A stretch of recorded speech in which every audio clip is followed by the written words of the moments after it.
ಚಂದಿರನಿರುವ ಅಂಬರ ಚಂದ, ಮಕ್ಕಳಿರುವ ಮನೆ ಚಂದ ಎಂಬ ಕವಿವಾಣಿಯಂತೆ ಕುಟುಂಬವೆಂಬ ಸುಂದರ ಹೂದೋಟದಲ್ಲಿ ಅರಳುವಂತಹ ಹೂಗಳೇ ಮುದ್ದು ಮಕ್ಕಳು. ನಾನು ನನ್ನ ಹೆಚ್ಚಿನ ದಿನದ ಸಮಯವನ್ನು ಮಕ್ಕಳೊಂದಿಗೆ ಕಳೆಯುವುದರಿಂದ ಸ್ವಲ್ಪ ಮಟ್ಟಿಗೆ ಮಕ್ಕಳ ಬಗ್ಗೆ ಮಾತಾಡಬೇಕು ಅಂತ ನಿರ್ಧರಿಸಿದ್ದೇನೆ. ಆದರೆ ಮಕ್ಕಳ ಸಂಖ್ಯೆ ತುಂಬ ಕಡಿಮೆ ಉಂಟು ಇಲ್ಲಿ. ಮಾನವನ ಜೀವನದಲ್ಲಿ ಮುಖ್ಯವಾಗಿ 4 ಹಂತಗಳನ್ನು ನಾವು ಕಾಣ್ಬೋದು. ಶೈಶವಾವಸ್ಥೆ, ಹುಟ್ಟಿನಿಂದ 2 ವರ್ಷಗಳವರೆಗೆ. ಬಾಲ್ಯಾವಸ್ಥೆ 2 ವರ್ಷದಿಂದ 10 ವರ್ಷಗಳವರೆಗೆ. ಅಂತೆಯೇ ಹದಿಹರೆಯ 10 ವರ್ಷದಿಂದ 20 ವರ್ಷಗಳವರೆಗೆ. ಬಾಲ್ಯಾವಸ್ಥೆ ಮಕ್ಕಳು ಕಲಿಯುವ, ಬೆಳೆಯುವ ಮತ್ತು ಜವಾಬ್ದಾರಿಗಳಿಲ್ಲದೆ ಜಗತ್ತನ್ನು ಕಾಣುವಂತಹ ಸುಂದರ ಹಂತ. ಈ ಬಾಲ್ಯ ಎನ್ನುವಂಥದ್ದನ್ನು ನಾವು ಯಾವತ್ತೂ ಮರೆಯಲು ಸಾಧ್ಯ ಇಲ್ಲ. ಇವತ್ತಿಗೂ ನಾವು ನಮ್ಮ ಬಾಲ್ಯವನ್ನು ನೆನಪಿಸಿಕೊಳ್ತೇವೆ. ಇನ್ನು ಹದಿಹರೆಯ ಅನ್ನುವಂತಹದ್ದು ವಸಂತ ಕಾಲ. ಮೊಗ್ಗು ಅರಳಿ ಹೂವಾಗುವಂತೆ ಬಾಳ್ಯ ಕಳಚಿ ಹೊಸ ಹೊಸ ಕನಸುಗಳೊಂದಿಗೆ, ಕಲ್ಪನೆಗಳೊಂದಿಗೆ ಜಗತ್ತನ್ನು ಕಾಣುವಂತಹ ಅದ್ಭುತ ಹಂತ. ಇಲ್ಲಿ ಮಕ್ಕಳೊಂದಿಗೆ ಸಮಾನವಾಗಿ ಈ ಬಾಲ್ಯ ಮತ್ತು ಹದಿಹರೆಯದ ಹಂತವನ್ನು ಹಂಚಿಕೊಳ್ಳುವವರು ಪೋಷಕರು. ಪೋಷಕರಿಗೆ ಸಮಾನ ಪಾಲಿದೆ ಮಕ್ಕಳ ಪ್ರತಿಯೊಂದು ನೋವು ನಲಿವನ್ನು ಹಂಚಿಕೊಳ್ಳುವಲ್ಲಿ. ನನ್ನದು ಸುಮಾರು ಈ ಶಿಕ್ಷಕ ವೃತ್ತಿಯಲ್ಲಿ 17 ವರ್ಷಗಳ ಅನುಭವ. 10 ವರ್ಷಗಳಿಗಿಂತ ಮುಂಚೆ ಇದ್ದ ಅನುಭವ ಈಗ ಇರುವ ಅನುಭವಕ್ಕೆ ತುಂಬ ವ್ಯತ್ಯಾಸಗಳಿವೆ. ನಮ್ಮ ಮಕ್ಕಳಲ್ಲಿ ತುಂಬ ಬದಲಾವಣೆಗಳನ್ನು ನಾವು ಕಾಣ್ತೇವೆ. ಮುಖ್ಯವಾಗಿ ಮಕ್ಕಳಲ್ಲಿ ಶಿಸ್ತಿನ ಕೊರತೆ ಮುಖ್ಯವಾಗಿ ಕಾಣುವಂಥದ್ದು. ಶಿಸ್ತಿನ ಕೊರತೆ, ಸಂಸ್ಕಾರದ ಕೊರತೆ. ಯಾರಿಲ್ಲಿ ಎಡವುತ್ತಿರುವುದು? ನಾವು ಪೋಷಕರೇ ಅಥವಾ ಶಿಕ್ಷಕರೇ? ಶಿಸ್ತನ್ನು ನಾವು ಎಲ್ಲಿ ಕಲಿಸಬೇಕು? ಸಂಸ್ಕಾರವನ್ನು ನಾವು ಎಲ್ಲಿ ಕಲಿಸಬೇಕು? ಕಲಿಕೆ ಅನ್ನುವಂತಹದ್ದು ವ್ಯಕ್ತಿ ಜೀವನದಲ್ಲಿ ಹುಟ್ಟಿನಿಂದ ಸಾಯುವವರೆಗೆ ನಡೆಯುವಂತಹ ಒಂದು ಪ್ರಕ್ರಿಯೆ. ಜಗತ್ತಿನ ಹೊಸ ಹೊಸ ವಿಷಯಗಳನ್ನು ನಾವು ಅನುಭವದ ಮೂಲಕ ಕಲಿತೇವೆ. ಒಬ್ಬ ವ್ಯಕ್ತಿಯನ್ನು ಪರಿಪೂರ್ಣನಾಗಿ ಮಾಡುವುದೇ ಅನುಭವ. ವ್ಯಕ್ತಿ ತನ್ನ ಅನುಭವದಿಂದ ಒಂದು ಹೊಸ ವಿಷಯವನ್ನು ಕಲಿತಾನೆ. ಒಬ್ಬ ವ್ಯಕ್ತಿಯನ್ನು ಪರಿಪೂರ್ಣನಾಗಿ ಮಾಡುವುದೇ ಕಲಿಕೆ. ಒಂದು ಮಗು ತನ್ನ ಮನೆಯಿಂದಲೇ ಕಲಿಕೆಯನ್ನು ಆರಂಭಿಸುತ್ತದೆ. ಮುಖ್ಯವಾಗಿ ಸಂಸ್ಕಾರ ಅನ್ನುವಂತಹದ್ದು ಮನೆಯಿಂದಲೇ ಬರಬೇಕು. ಒಪ್ಪಿಕೊಳ್ತೀರಲ್ವಾ? ಖಂಡಿತ ಅಲ್ವಾ? ನಿಜವಾಗಿ ಕಲಿಕೆ ಆಗಬೇಕಾದದ್ದು ನಮ್ಮ ಕುಟುಂಬದಿಂದ.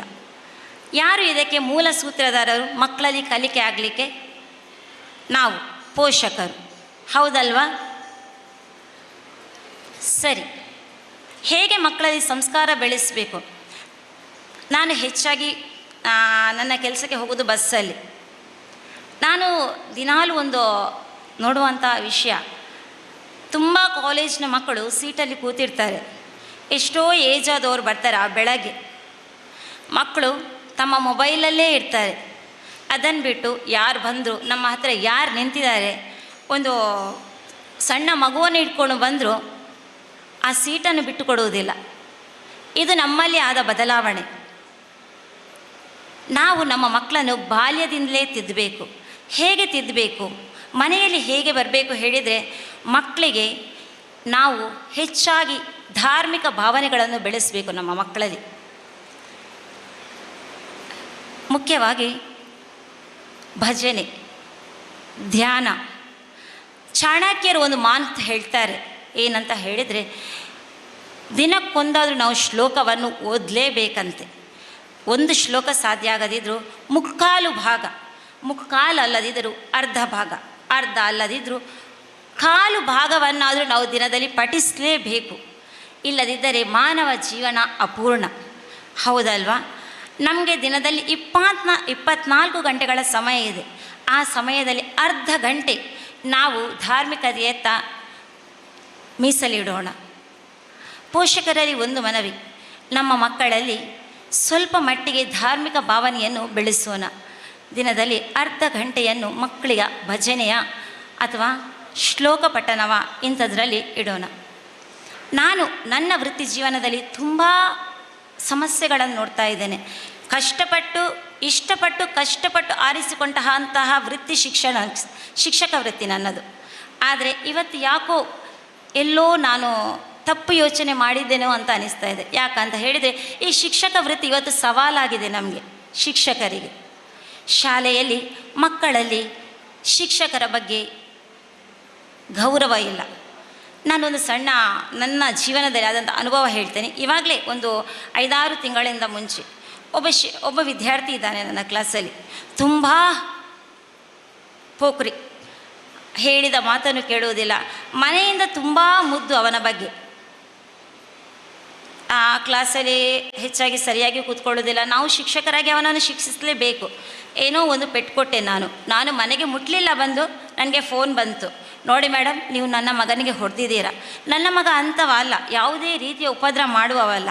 ನನ್ನ ಮನೆಯಲ್ಲಿ ಅಷ್ಟು ಸೈಲೆಂಟ್ ಆಗಿರ್ತಾನೆ ಅವ. ಅದು ಹೇಗೆ ಶಾಲೆಯಲ್ಲಿ ಅವನ ಆ ಥರ ಉಪದ್ರ ಮಾಡಲಿಕ್ಕೆ ಸಾಧ್ಯ? ನೀವು ಹೇಗೆ ಅವನಿಗೆ ಹೊಡೆದ್ರಿ ಅಂತ ಹೇಳಿ ನೋಡಿ. ಅವರ ಮನೆಯಲ್ಲಿರೋದು ಅವನೊಬ್ಬನೇ ಮಗು. ಆ ಮಗು ಕ್ಲಾಸಿಗೆ ಬಂದಾಗ 4-6 ಮಕ್ಕಳೊಟ್ಟಿಗೆ ಸೇರ್ತಾನೆ. ಅಮ್ಮನಿಗೆ ಗೊತ್ತಿಲ್ಲ ನನ್ನ ಮಗ ಹೇಗಿರ್ತಾನೆ ಅಂತ ಹೇಳಿ. ನಾನು ಮಾತಾಡುವಾಗೇ ಇಲ್ಲ, ಅವರೇ ಜೋರಾಗಿ ಮಾತಾಡಿದರು. ಸರಿ ಮೇಡಮ್, ನಾನು ಇನ್ನೂ ಅಂತಹ ಪೆಟ್ಟು ಕೊಡುವುದಿಲ್ಲ ಅಂಥೇಳಿ ನಾನು ಸುಮ್ಮನೆ ಆದೆ. ಒಂದು 3-4 ತಿಂಗಳಾಯಿತು. ಮತ್ತೆ ನನಗೆ ಅವರಿಂದ ಒಂದು ಕಾಲ್ ಬರ್ತದೆ ಮನೆಯಲ್ಲಿರುವಾಗ. ಮೇಡಮ್, ನನ್ನ ಮಗ ಹೇಳಿದ್ದು ಕೇಳುವುದಿಲ್ಲ, ತುಂಬ ಹಠ ಮಾಡ್ತಾನೆ. ಏನೋ ಅವರ ಮನೆಯ ಮುಂದೆ ಒಂದು ಬಾವಿ ಇದೆ ಅಂತೆ, ಆ ಬಾವಿಯಿಂದ ಮೀನು ಹಿಡ್ದಿದ್ದಾನೆ ಮೇಡಮ್, ಸ್ವಲ್ಪ ಅವನಿಗೆ ಜೋರು ಮಾಡಿ ಅಂತ ಹೇಳಿ. ಯಾರು ಇಲ್ಲಿ ಎಲ್ಲಿ ತಪ್ಪಿದ್ದೇವೆ ನಾವು? ಶಿಕ್ಷಕರಾಗಿ ನಾನು ಮಾಡಿದ್ದು ತಪ್ಪ, ಪೋಷಕರಾಗಿ ಅವರು ಮಾಡಿದ್ದು ತಪ್ಪ? ಮನೆಯಲ್ಲಿ ಆ ಮಕ್ಕಳನ್ನು ತಿದ್ದಬೇಕಾದವರು ಯಾರು? ಪೋಷಕರು ಅಲ್ವಾ? ಅವನಿಗೆ 2 ಕಡೆ ಹೆದರಿಕೆ ಸಹ ಇಲ್ಲ. ಆ ಮಗುವಿಗೆ ಆ ಕಡೆ ಶಾಲೆಯ ಹೆದರಿಕೆ ಇಲ್ಲ, ಈ ಕಡೆ ಮನೆ ಹೆದರಿಕೆಯೂ ಇಲ್ಲ. ತಪ್ಪಿದ್ದು ನಾವು. ಯಾಕಂತ ಹೇಳಿದರೆ ಶಿಕ್ಷಕರ ಬಗ್ಗೆ ಆಡಿದ ಮಾತುಗಳು. ಹೌದು, ಅವರು ಹೊಡೆದದ್ದು ಸರಿ ಅಂತೇಳಿ ನಾವು ಮಗುವಿನ ಮುಂದೆ ವಾದಿಸಿದ್ದೇವೆ. ಅವನಿಗೆ ಏನಾಯಿತು? ಹೌದು, ನನ್ನ ಶಿಕ್ಷಕರು ಮಾಡಿದ್ದೇ ತಪ್ಪು, ನಾನು ಮಾಡಿದ್ದು ಸರಿ ಎನ್ನುವ ಮನೋಭಾವನೆ ಮನದಲ್ಲಿತ್ತು. ಹಾಗಾಗಿ ನೋಡಿ, ಮನೆಯಲ್ಲೂ ಹೆದರಿಕೆ ಇಲ್ಲ. ಇನ್ನು ಕೆಲವು ಪೋಷಕರು ಅದೇ ರೀತಿಯಲ್ಲಿ, ಎಲ್ಲ ಪೋಷಕರು ಒಂದೇ ಥರ ಅಂತ ನಾನು ಹೇಳುವುದಿಲ್ಲ. ಹೇಗೆ ಬೆಳೆಸ್ತಾರೆ ಮಕ್ಕಳನ್ನು ಹೇಳಿದರೆ, ತನ್ನ ತಪ್ಪು ಮಾಡಿದಾಗ ನೀನು ಶಿಕ್ಷಕರಿಗೆ ಫೋನ್ ಮಾಡ್ತೇನೆ ಅಂತ ಹೇಳ್ತಾರೆ. ಮಗು ಸೈಲೆಂಟ್ ಆಗ್ತದೆ. ಶಾಲೆಯ ಬಗ್ಗೆ ಕೆಲವು ಮಕ್ಕಳಿಗೆ ಹೆದರಿಕೆ ಇದೆ. ಅದಕ್ಕಾಗಿ ನಾನು ನಿಮ್ಮಲ್ಲಿ ಒಂದು ವಿನಂತಿ, ಮಕ್ಕಳಲ್ಲಿ ಶಾಲೆಯ ಬಗ್ಗೆ ಸ್ವಲ್ಪ ಹೆದರಿಕೆ ಬೆಳೆಸಿ. ಮತ್ತು ಈಗಿನ ಮಕ್ಕಳಿಗೆ ದಂಡನೆ ಇಲ್ಲ ಶಾಲೆಗಳಲ್ಲಿ, ಅದು ತುಂಬ ತಪ್ಪು. ನಾವು ಬಾಲ್ಯದಲ್ಲಿ ಮಕ್ಕಳನ್ನು ದಂಡಿಸಿದಾಗ ಮಾತ್ರ ಅವರು ಹದಿಹರೆಯದಲ್ಲಿ ಸರಿಯಾದ ಮಾರ್ಗದಲ್ಲಿ ನಡೆಯಲು ಸಾಧ್ಯ. ಶಾಲೆಗಳಲ್ಲಿ ಕೊಡುವಂತಹ ಹೋಮ್ವರ್ಕ್ ಈಗ ಪೇರೆಂಟ್ಸಿಗೆ ಹೆಚ್ಚಾಗಿ ಜಾಸ್ತಿ ಆಗ್ತದಂತೆ. ಮಕ್ಕಳಿಗೆ ಮನೆಯಲ್ಲಿ ಆಟ ಆಡಲಿಕ್ಕೆ ಸಮಯ ಇರುವುದಿಲ್ಲ. ಸರಿ, ಎಲ್ಲವನ್ನು ಒಪ್ಪಿಕೊಳ್ತೇವೆ. ಆದರೆ ಇವೆಲ್ಲವನ್ನು ನಾವು ಮಕ್ಕಳ ಮುಂದೆ ಹೇಳುವುದರಿಂದ ಮಕ್ಕಳಲ್ಲಿ ಏನೋ ಒಂದು ಅಂದರೆ ತಾವು ದೊಡ್ಡವರಂತೆ ವರ್ತಿಸುವಲ್ಲಿ ನಾವು ಪ್ರಯತ್ನಿಸಿದ್ದೇವೆ ಅಂತ, ನಾವು ಅವರಿಗೆ ಪ್ರೇರಕರಾಗ್ತಿದ್ದೇವೆ ಅಂತ ನನ್ನ ಅನಿಸಿಕೆ. ಹಾಗಾಗಿ ನಮ್ಮಲ್ಲಿರುವ ಮಕ್ಕಳನ್ನು, ನಮ್ಮ ಆಸ್ತಿಗಳನ್ನು ನಾವು ಚೆನ್ನಾಗಿ ಬೆಳೆಸುವಲ್ಲಿ ಪೋಷಕರಾಗಿ ನಾವು ಕಾರ್ಯವಹಿಸುವ ಅಂತ ಹೇಳುವಂಥ ಒಂದು ಮನವಿ. ಇನ್ನು ಮಕ್ಕಳಿಗೆ ಬೇಕಾದಂಥ ವಸ್ತುಗಳು ಸುಲಭವಾಗಿ ಸಿಗ್ತಾ ಇದೆ. ನೀವೇ ನಿಮ್ಮ ಮನೆಯಲ್ಲಿ ನೋಡಿರ್ಬೋದು, ಒಂದು ಮಗು ಏನನ್ನಾದರೂ ಕಳ್ಕೊಂಡು ಬರ್ತದೆ, ನಾವು ಸುಲಭವಾಗಿ ಇನ್ನೊಂದು ಕೊಡ್ತೇವೆ. ಇದರಿಂದಾಗಿ ಮಕ್ಕಳಿಗೆ ಹೆತ್ತವರ ಕಷ್ಟ ಗೊತ್ತಾಗ್ತಾ ಇಲ್ಲ. ಇವತ್ತು ಯಾವುದೇ ವಸ್ತುವಿನ ಬೆಲೆ ಗೊತ್ತಿಲ್ಲ. ಇನ್ನೊಂದು ಹೇಳೋದಾದ ಹೇಳಿದರೆ, ನಾವು ಹೆಚ್ಚಾಗಿ ಮಕ್ಕಳು ಹೊರಗಡೆ ಬಂದಾಗ ಅವರ ಸ್ನೇಹಿತರೊಂದಿಗೆ ಹೊಂದಿಕೊಳ್ತಾರೆ, ಸ್ನೇಹಿತರನ್ನು ಹೆಚ್ಚಾಗಿ ಇಷ್ಟಪಡ್ತಾರೆ. ನಾವು ಸ್ವಲ್ಪ ಗಮನಿಸಬೇಕು, ನಮ್ಮ ಮಕ್ಕಳು ಯಾವ ಮಕ್ಕಳೊಟ್ಟಿಗೆ ಸ್ನೇಹ ಮಾಡ್ತಾರೆ, ಯಾವ ಮಕ್ಕಳೊಟ್ಟಿಗೆ ಇದ್ದಾರೆ ಅಂತ ಹೇಳಿ. ನಮ್ಮ ಶಾಲೆಯಲ್ಲಿ ಆದಂಥ ಒಂದು ಘಟನೆ, ಒಬ್ಬ ಮಗು LKGಯಿಂದ ನಮ್ಮ ಶಾಲೆಗೆ ಬರ್ತಾ ಇದ್ದ ಒಳ್ಳೆಯ ಮಗು, ಒಂದು ಪ್ರತಿಷ್ಠಿತ ಕುಟುಂಬ. ತಂದೆಯೇ ಶಾಲೆಗೆ ತಂದು ಬಿಡ್ತಾ ಇದ್ದರು. ಅವನಿಗೆ ಹೊರಗಿನ ಮಕ್ಕಳೊಂದಿಗೆ ಬೆರೆಯುವಂಥ ಅಷ್ಟೊಂದು ಅವಕಾಶಗಳಿರಲಿಲ್ಲ. ಅವನು ಏನು ಮಾಡ್ತಾನೆ ಅಂತ ಹೇಳಿದರೆ, ಶಾಲೆಯಲ್ಲಿ ಉತ್ತಮ ರೀತಿಯಲ್ಲಿ ಕಲಿತಾನೆ. ಶಿಕ್ಷಕರಿಗೆ ಒಬ್ಬ ಉತ್ತಮ ವಿದ್ಯಾರ್ಥಿಯಾಗಿದ್ದ. ಅವನು 6ನೇ ಕ್ಲಾಸಿಗೆ ಬರುವಾಗ ಅವನ ಅಪ್ಪ ಸಡನ್ನಾಗಿ ಏನೋ ಆರೋಗ್ಯ ಸಮಸ್ಯೆಯಿಂದಾಗಿ ತೀರಿಕೊಳ್ತಾರೆ. ಮಗುವಿನಲ್ಲಿ ಸ್ವಲ್ಪ ಏರುಪೇರಾಯಿತು. ಅಂದರೆ ತುಂಬ ಹಚ್ಚಿಕೊಂಡಿದ್ದ ಅವನ ಅಪ್ಪ. ನಾನು 7ನೇ ಕ್ಲಾಸಿಗೆ ಬಂದ. ಸ್ವಲ್ಪ ರೀತಿಯಲ್ಲಿ ಅವನಲ್ಲಿ ಬದಲಾವಣೆ ಉಂಟಾಯಿತು. ನಾವು ಗಮನಿಸಿದ್ವಿ, ಅದನ್ನು ಪೋಷಕರಿಗೂ ತಿಳಿಸಿದ್ವಿ. ಆದರೆ ಅವನು ಅವನ ವಯಸ್ಸಿನ ಪ್ರಭಾವವು ಏನು ಬದಲಾವಣೆ ಆಗಿ ಅವನು ಆಟಕ್ಕೆ ಹೋಗ್ತಾ ಇದ್ದ ಮನೆಯಿಂದ ಹೊರಗೆ. ಅಲ್ಲಿ ಇದ್ದಂತಹ ಗೆಳೆಯರೊಂದಿಗೆ ಆಟಾಡಿ ಏನೋ ಒಂದು ದಿನ ಅವನ ಗೆಳೆಯ ಒಂದು ವಸ್ತುವನ್ನು ಕೊಟ್ಟ ಅಂತ ಅವನಿಗೆ. ಅದನ್ನು ಇಟ್ಕೊಂಡು ಬರ್ತಾನೆ. ಇಟ್ಕೊಂಡು ಬಂದು ಶಾಲೆಯಲ್ಲಿ ಅದನ್ನು ಇನ್ನೊಬ್ಬ ಹುಡುಗನಿಗೆ ಕೊಡ್ತಾನೆ. ಆ ಹುಡುಗ ಆ ವಸ್ತುವನ್ನು ಕೊಂಡೋಗಿ, ಮುಸ್ಲಿಂ ಹುಡುಗ, ಅವನದನ್ನು ಮಾಸ್ಕಿಗೆ ಕೊಂಡೋಗ್ತಾನೆ, ಮಸೀದಿಗೆ. ಅಲ್ಲಿ ಮಸೀದಿಯಲ್ಲಿ ಗುರುಗಳ ಕೈಗೆ ಸಿಕ್ಕಿ ಬೀಳ್ತಾನೆ. ಆ ಮಸೀದಿಯ ಗುರುಗಳು ಶಾಲೆಗೆ ಬರ್ತಾರೆ. ಶಾಲೆಗೆ ಬಂದು ಶಾಲೆ HM ಅಲ್ಲಿ ಹೇಳ್ತಾರೆ, ಇದನ್ನು ನಿಮ್ಮ ಶಾಲೆಯ ವಿದ್ಯಾರ್ಥಿ ನಮ್ಮ ಮಗುವಿಗೆ ಕೊಟ್ಟಿದ್ದಾನೆ ಅಂತ ಹೇಳಿ. ನಿಜವಾಗಿ ಶಿಕ್ಷಕರಿಗೂ ಆ ಮುಖ್ಯ ಶಿಕ್ಷಕಿಗೂ ಅದು ಏನು ಅಂತ ಗೊತ್ತಿರಲಿಲ್ಲ. ಅದು ಮತ್ತೆ ವಿಚಾರಿಸಿದಾಗ ಅವರು ಶಿಕ್ಷಕರೇ ಮಸೀದಿಯ ಗುರುಗಳು ಹೇಳಿದರು, ಅದು ಗಾಂಜಾ ತಗೊಳ್ಳುವಂಥ ಒಂದು ಏನೋ ವಸ್ತು ಅಂತೆ. ಯಾರಿಗೂ ಗೊತ್ತಿರಲಿಲ್ಲ. ಆ ಹುಡುಗ ತುಂಬ ಅಪ್ಸೆಟ್ ಆದ, ಯಾರು ಕೊಟ್ಟ ಹುಡುಗ. ಅವರು ಮಗುವಿನ ಯಾರು ಮಾಸ್ಕಿಗೆ ಕೊಂಡು ಕೊಟ್ಟಿದ್ದಾನೆ ಅವನ ಪೋಷಕರು ಬಂದರು. ಈ ಮಗುವನ್ನು ತುಂಬ ರೀತಿಯಲ್ಲಿ ಬೈದರು. ನಮಗೂ ಏನು ಹೇಳೋ ಹಾಗೆ ಇರಲಿಲ್ಲ. ಮತ್ತು ಈ ಮಗುವಿನ ಪೋಷಕರು ಬಂದರು. ಅವರಿಗೆ ತುಂಬ ಆಘಾತ ಆಗಿತ್ತು. ಅಂದರೆ ಅಷ್ಟು ಒಳ್ಳೆ ಮಗು, ಅವರಿಗೂ ಗೊತ್ತಿರಲಿಲ್ಲ ಅವನಲ್ಲಿ ಅಂಥ ವಸ್ತು ಇದೆ ಅಂತ ಹೇಳಿ. ಅವನಿಗೂ ಗೊತ್ತಿಲ್ಲ ಅದೆಷ್ಟು ಮಾರಕ ಅಂತ. ಅವನು ಯಾರೋ ಕೊಟ್ಟಂತ ಹೇಳಿ ಅದನ್ನು ಕ್ಲಾಸಿನ ಹುಡುಗನಿಗೆ ತಂದು ಕೊಟ್ಟ. ಅದು ಇಷ್ಟು ದೊಡ್ಡದಾಗಿ ಪರಿಣಮಿಸ್ತದೆ ಅಂತ ಯಾರಿಗೂ ತಿಳಿದಿರಲಿಲ್ಲ. ಆ ಮಗು ತುಂಬ ಹಿಂದೆ ಹೋದ, ಕಲಿಕೆಯಲ್ಲೂ ಹಿಂದೆ ಹೋದ. ನಾವು ಮನದಟ್ಟು ಮಾಡಿದರೂ ಅವನು ಅದನ್ನು ಚೇತರಿಸಿಕೊಳ್ಳುವಲ್ಲಿ ಇರಲಿಲ್ಲ. 8ಗೆ ಬಂದ. ಆದರೆ 9ಗೆ ಅವನಿಗೆ ಶಾಲೆಗೆ ಬರುವಂತಹ ಇಂಟ್ರೆಸ್ಟೇ ಇರಲಿಲ್ಲ. ಯಾಕಂದರೆ ತನ್ನ ಗೆಳೆಯರು ಅವನನ್ನು ಸ್ವಲ್ಪ ದೂರ ಇಡಲಿಕ್ಕೆ ಶುರು ಮಾಡಿದರು. ಇದು ಮಗುವಿನ ತಪ್ಪಲ್ಲ. ಅವನಿಗೆ ಆದಷ್ಟು ಹೊರಗಿಂದ ಸಂಪನ್ಮೂಲ ವ್ಯಕ್ತಿಗಳನ್ನು ಕರೆಸಿ ಮಾಹಿತಿಯನ್ನು ನೀಡಿದರೂ ಅವನು ಚೇತರಿಸಿಕೊಳ್ಳುವಲ್ಲಿ ಇರಲಿಲ್ಲ. ಇಲ್ಲಿ ಸ್ವಲ್ಪ ಎಡವಿದ್ದು ಪೋಷಕರಾಗಿರಬಹುದು, ಶಿಕ್ಷಕರಾಗಿರಬಹುದು. ಆದರೆ ಒಂದು ಮಗುವಿನ ಭವಿಷ್ಯವೇ ಹಾಳಾಯಿತು.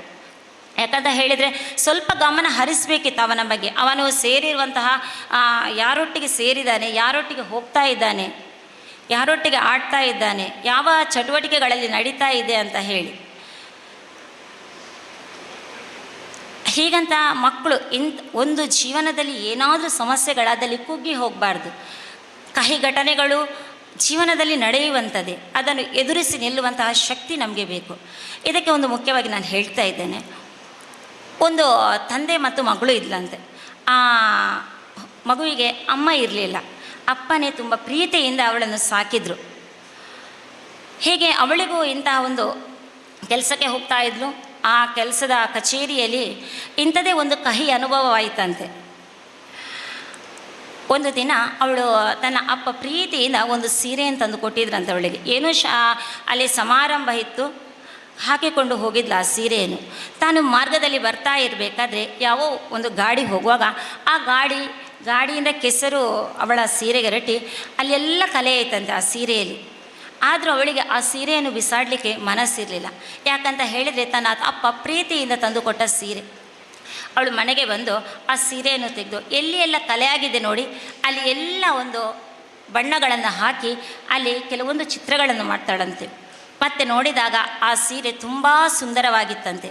ನಮ್ಮ ಬದುಕು ಸಹ ಹಾಗೆ ಕೆಲವೊಂದು ಕಲೆಗಳಿರ್ತವೆ. ಆ ಕಲೆಗಳನ್ನು ಚಿತ್ರಪೂರ್ಣವನ್ನಾಗಿಸುವುದು ನಮ್ಮದೇ ಕರ್ತವ್ಯ. ನಮ್ಮ ಕೈಯಲ್ಲಿದೆ ನಮ್ಮ ಭವಿಷ್ಯ. ಇದನ್ನು ಮಕ್ಕಳು ಮನದಟ್ಟು ಮಾಡಿಕೊಳ್ಬೇಕು. ಒಮ್ಮೆ ಸೋತಾಗ ಕುಗ್ಗದೆ ಆ ಸೋಲಿನಲ್ಲೇ ಗೆಲುವನ್ನು ನಾವು ಕಾಣಬೇಕು. ಇನ್ನು ಶಿಕ್ಷಣ ಅನ್ನುವಂತಹದ್ದು ವ್ಯಕ್ತಿ ಜೀವನದಲ್ಲಿ ಮುಖ್ಯವಾದ. ಜೀವನದಲ್ಲಿ ನಮಗೆ ಗಾಳಿ ನೀರು ಹೇಗೆ ಅಗತ್ಯವೋ ಶಿಕ್ಷಣವು ಅಷ್ಟೇ ಅಗತ್ಯ. ಒಬ್ಬ ವ್ಯಕ್ತಿಯನ್ನು ಪರಿಪೂರ್ಣನನ್ನಾಗಿ ಮಾಡುವುದೇ ಶಿಕ್ಷಣ. ಅರಿಸ್ಟಾಟಲ್ ಹೇಳಿರುವಂತೆಯೇ ಸುಂದರ ಮಾನವನ ದೇಹದಲ್ಲಿ ಸುಂದರವಾದ ಮನಸ್ಸು ಹೇಗೆಯೋ ಸುಂದರವಾದ ಮನಸ್ಸು ನಿರ್ಮಾಣವಾಗುವುದೇ ಒಂದು ಶಿಕ್ಷಣದಿಂದ. ಈಗ ಶಿಕ್ಷಣ ಅನ್ನುವಂಥದ್ದು ಎಲ್ಲರಿಗೂ ಸಿಗ್ತಾ ಇದೆ. ಆ ಶಿಕ್ಷಣವನ್ನು ಪರಿಪೂರ್ಣವಾಗಿ ತಗೊಳ್ಳುವುದು ನಮ್ಮ ಕರ್ತವ್ಯ. ಮುಖ್ಯವಾಗಿ ನಾವು ಶಿಕ್ಷಣದಲ್ಲಿ ತಪ್ಪುವುದು ಹದಿಹರೆಯದಲ್ಲಿ. ಹಾರ್ಮೋನ್ಗಳ ವ್ಯತ್ಯಾಸದಿಂದಾಗಿ ಮಕ್ಕಳಲ್ಲಿ ತುಂಬ ಬದಲಾವಣೆಗಳಾಗ್ತವೆ. ಈ ಶಿಕ್ಷಣದ ಮಹತ್ವ ಘಟ್ಟವೇ ಹದಿಹರೆಯ. ಜೀವನದಲ್ಲಿ ಉದ್ಧಾರ ಆಗುವುದಕ್ಕೂ ಹಾಳಾಗುವುದಕ್ಕೂ ಪ್ರಮುಖ ಬುನಾದಿ ಈ ಹದಿಹರೆಯದಲ್ಲಿ ಮನಸ್ಸು ತುಂಬ ಚಂಚಲವಾಗಿರುತ್ತದೆ. ಆ ಮನಸ್ಸನ್ನು ಹತೋಟಿಯಲ್ಲಿಟ್ಟುಕೊಳ್ಳುವುದು ನಮ್ಮ ಕರ್ತವ್ಯ, ಹದಿಹರೆಯದ ಮಕ್ಕಳ ಕರ್ತವ್ಯ.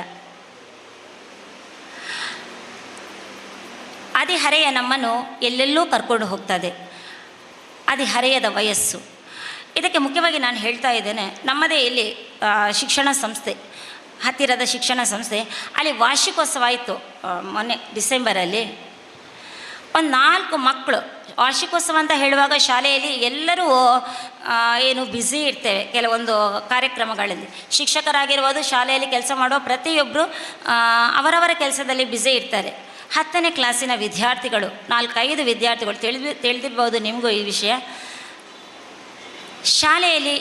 ಶಾಲೆಯನ್ನು ಬಿಟ್ಟು ಹೊರಗೆ ಹೋಗ್ತಾರೆ. ಒಂದು ಸೈಬರ್ಗೆ ಹೋಗಿ ಅಲ್ಲಿ ಆಟಾಡ್ತಾ ಇರ್ತಾರಂತೆ. ಸೈಬರ್ನಲ್ಲಿ ಆ ವ್ಯಕ್ತಿಗೆ ಯಾವ ಶಾಲೆಯ ಮಕ್ಕಳು ಅಂತ ಸುಲಭವಾಗಿ ಕಂಡುಹಿಡಲಿಕ್ಕೆ ಸಾಧ್ಯ ಆಗಲಿಲ್ಲ. ಯಾಕೆ ಹೇಳಿದರೆ ಅವತ್ತು ಮಕ್ಕಳು ಕಲರ್ ಡ್ರೆಸ್ನಲ್ಲಿದ್ದರು. ಅದೇ ಸದುಪಯೋಗ ಪಡ್ಕೊಂಡು ವಿದ್ಯಾರ್ಥಿಗಳು ನೋಡಿ ಅವತ್ತೇ ಪ್ಲ್ಯಾನ್ ಮಾಡಿ ಹೊರಗೆ ಹೋಗಿದ್ದಾರೆ. ಪೋಷಕರಿಗೆ ಗೊತ್ತಿಲ್ಲ, ಶಾಲೆಯ ಶಿಕ್ಷಕರಿಗೆ ಗೊತ್ತಿಲ್ಲ. ನಿಜವಾಗಿ ಸೈಬರ್ನ ಸಮಯ ಅರ್ಧ ಗಂಟೆ 1 ಗಂಟೆ. ಇವರು ಮತ್ತು ಕೂತಿದ್ದಾರೆ. ಅಂದರೆ ಅವತ್ತು ಹಣ ತಗೊಂಡು ಬಂದಿದ್ದಾರೆ ಮಕ್ಕಳು.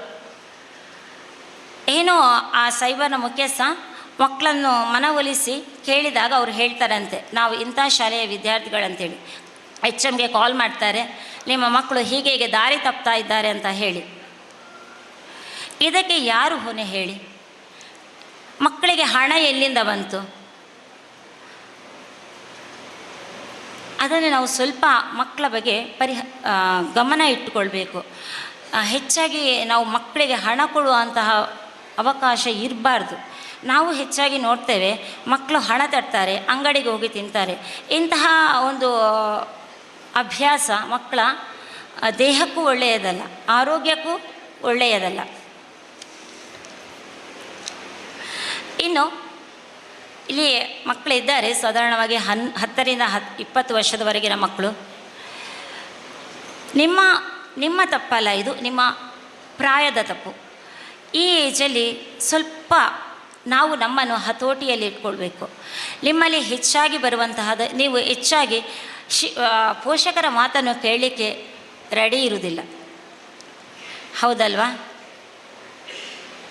ನನಗೆ ಎಲ್ಲವೂ ಗೊತ್ತು ಎನ್ನುವಂತಹ ಅಹಂಭಾವನೆ ಬರುವಂತಹ ಪ್ರಾಯ ಇದು. ಅದೇ ರೀತಿ ಸುಳ್ಳು ಹೇಳುವಂತಹ ಹವ್ಯಾಸಗಳು ಹೆಚ್ಚಾಗ್ತದೆ. ಮುಖ್ಯವಾಗಿ ನಾವು ಹೆಚ್ಚಾಗಿ ಶಾಲೆಯಲ್ಲಿ ನೋಡ್ತೇವೆ, ಮಕ್ಕಳು ನೋಟ್ಸ್ ಕಂಪ್ಲೀಟ್ ಆಗಿರುವುದಿಲ್ಲ. ನೋಟ್ಸ್ ಚೆಕ್ ಮಾಡುವಾಗ ಮಕ್ಕಳು ಏನು ಮಾಡ್ತಾರೆ ಹೇಳಿದರೆ, ನನ್ನದು ಆಗಿದೆ ಅಂತ ಹೇಳಿ ಸುಮ್ಮನೆ ಕೂತಿರ್ತಾರೆ. ಫಸ್ಟ್ ಬೆಂಚಲ್ಲಿ ನೋಟ್ಸ್ ಕರೆಕ್ಷನ್ ಆಗಿರ್ತದಲ್ಲ, ಆ ಮಗುವಿನ ನೋಟ್ಸ್ ತೊಗೊಳ್ತಾರೆ, ಬೈಂಡ್ ಚೇಂಜ್ ಮಾಡಿ ಪುಸ್ತಕ ತೋರಿಸ್ತಾರೆ ಶಿಕ್ಷಕರಿಗೆ, ನನ್ನ ನೋಟ್ಸ್ ಕಂಪ್ಲೀಟ್ ಆಗಿದೆ ಹೇಳಿ.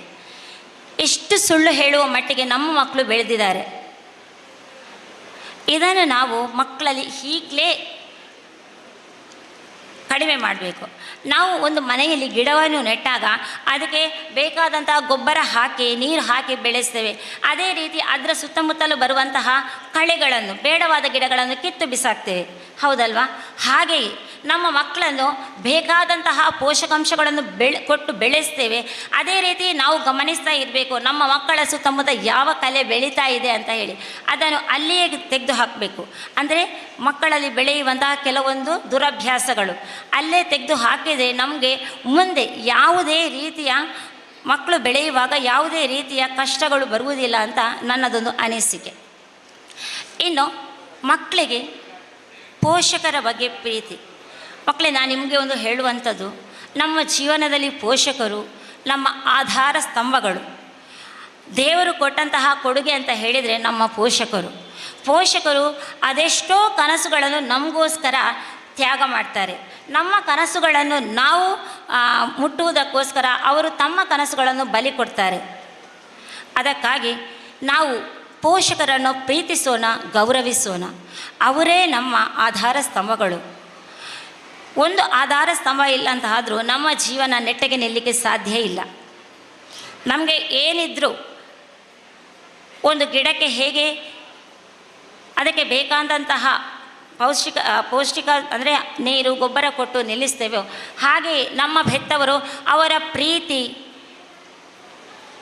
ಕರುಣೆ, ತ್ಯಾಗ ಎಲ್ಲವನ್ನು ನಮಗೆ ದಾರೆ ಎರೆದು ನಮ್ಮನ್ನು ಸಮಾಜದಲ್ಲಿ ಒಬ್ಬ ಉತ್ತಮ ವ್ಯಕ್ತಿಗಳನ್ನಾಗಿ ಬೆಳೆಸುವಲ್ಲಿ ತಮ್ಮ ಸಮಯವನ್ನು ನಮಗೋಸ್ಕರ ಮೀಸಲಿಟ್ಟಿದ್ದಾರೆ.